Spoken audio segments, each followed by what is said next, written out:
At Mass yesterday, we heard that we are God's building, God's temple.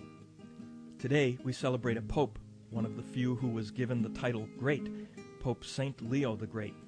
He's one of my favorites because his very eloquent writings often appear in the breviary, the prayer book that every priest and consecrated person uses. Hello, this is Father James Kubicki, and as we remember this eloquent pope whose words convinced the barbarian Attila the Hun not to attack Rome, I'd like to share with you some words from a sermon that Pope Leo gave on Christmas Day. Rouse yourself and recognize the dignity of your nature. Remember that you were made in God's image. Use creatures as they should be used: the earth, the sea, the sky, the air, the springs, and the rivers.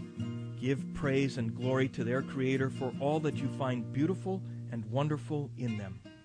And then Pope Leo goes on to say that we should see not only with our physical eyes, but with the eyes of our soul, which can perceive the light of the Creator shining through the beauty of creation. And he reminds us that while creation is so beautiful, what is even more beautiful is what is inside every baptized person. He writes, "If we are indeed the temple of God, and if the Spirit of God lives in us, then what every believer has within himself is greater than what he admires in the skies."